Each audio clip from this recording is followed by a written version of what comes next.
Saya sangat muak melihat orang-orang yang sok-sokan mengaku sebagai cucu Nabi, ketika ada orang lain yang mungkin tidak diakui oleh Rabithah Alawiyah, kalian gamparin, kalian persekusi, kalian hinakan, kalian permalukan di depan umum. Itu bukan cara-cara orang Islam. Itu bukan cara-cara cucu Nabi. Sementara kalau kalian tidak diakui sebagai cucu Nabi, kalian persekusi, kalian polisikan saya. Maka tunggu permainan ini semakin indah. Apalagi nanti di momen 2024. Nggak saya kasih tempat kalian. Enggak saya kasih tempat kalian. Camkan itu baik-baik.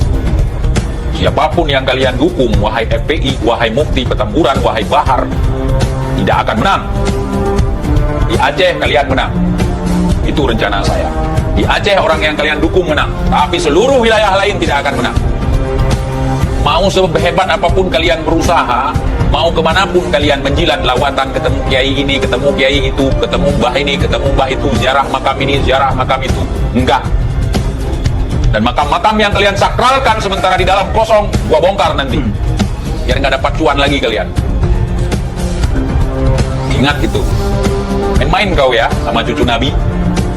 TIJ tidak dendam, tapi akan mendidik kalian, akan menunjukkan ke muka kalian, kalian bukan siapa-siapa selain sampah di negeri ini. Ingat itu, ingat baik-baik. Ya, saya main sendiri.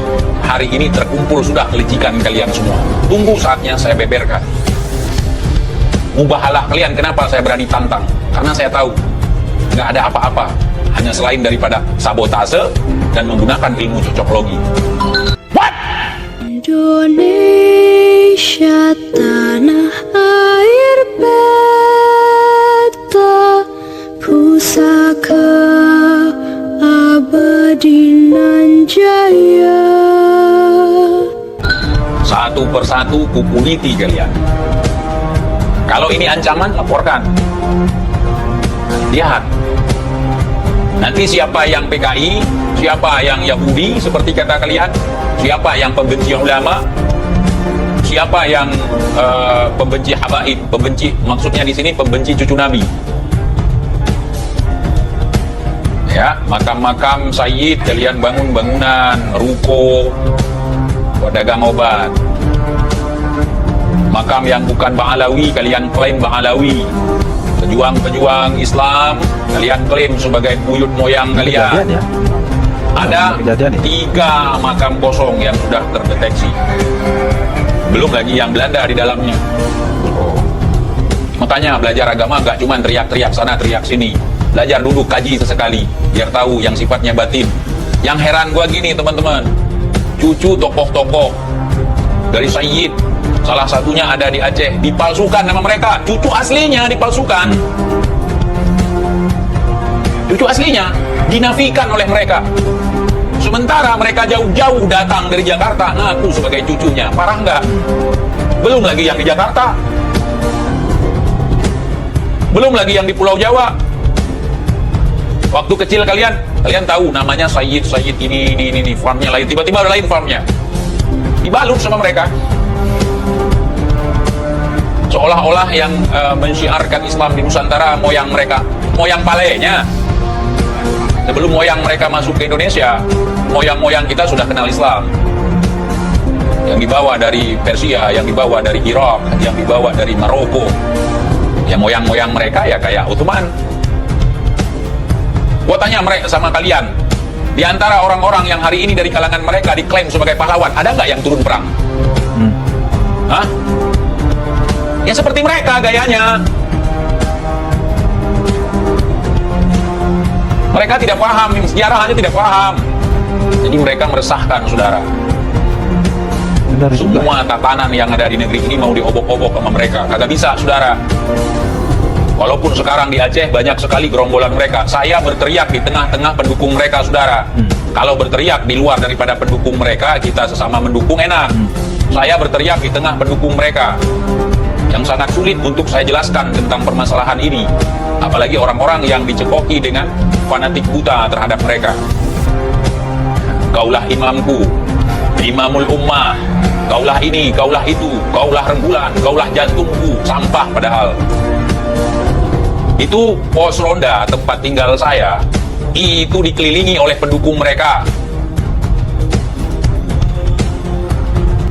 Ini saya didik pelan-pelan melalui sosial media seperti ini, supaya mereka sadar siapa diri mereka.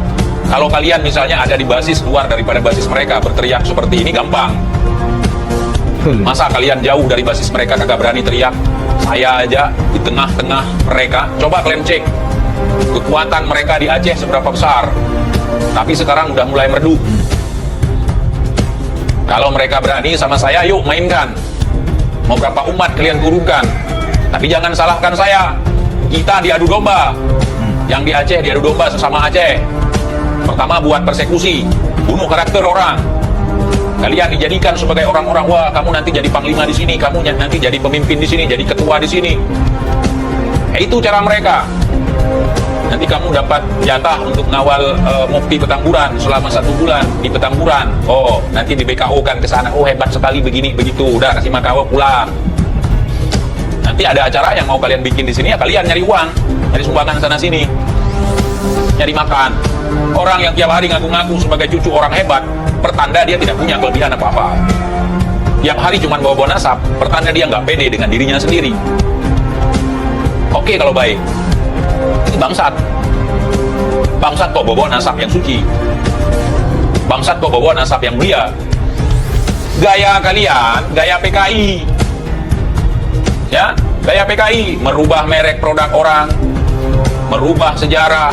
Itulah gaya PKI, persekusi orang lemah, memprovokasi rakyat untuk kebangkitan rakyat. Itu cara PKI.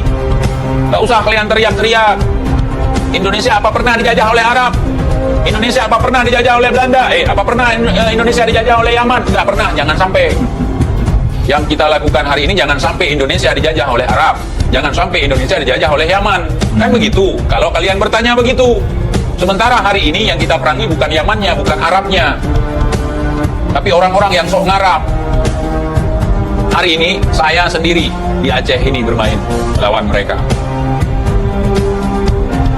sendiri. Tapi saya merasa bahwa mereka tidak lebih hebat daripada para dukun. Di sana ada Bung Lubis di Riau. Oh, Riau. Dan di Tanah Jawa ada banyak sekali saudara-saudara kita yang ingin menunjukkan ini kepada publik. Di Aceh dulu nggak pernah kita lihat ada ceramah bentang sorban. Sekarang udah ada, bawa kotak mie instan. Dulu kagak ada. Panitia yang menyiapkan uang, siapapun yang datang nanti dia akan disembunyikan amplopnya, dikasih sembunyi-sembunyi. Ini sekarang bentangkan sorban. Bentangkan sorban solawatan. Seolah-olah solawat itu direndahkan. Kalau menurut saya seperti itu. Nabi sudah pernah berpesan, tangan di atas lebih baik daripada tangan di bawah. Memberi lebih bagus daripada meminta. Ini kok yang mimpin solawatan, itu yang tukang minta. Kalau cuman gaya si Bahar ceramah di atas podium, di Aceh ini tukang obat lebih jago.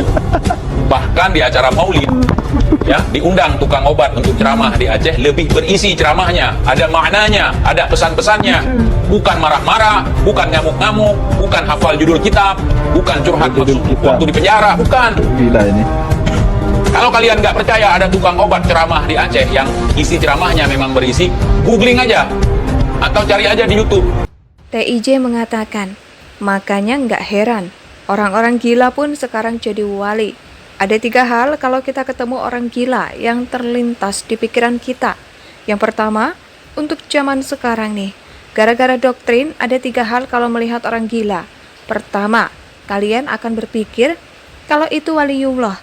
Nggak apa-apa untuk berhusnuzon, tapi jangan aneh-aneh.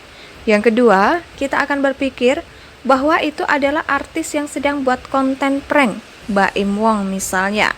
Yang ketiga, kita akan menganggap bahwa orang itu adalah intel yang sedang menyamar. Betul tidak? Ujar TIJ. Ustadz Kasim. Ustadz Kasim itu seorang tukang obat kaki 5, saudara. Diundang ceramah maulidan, isinya bagus.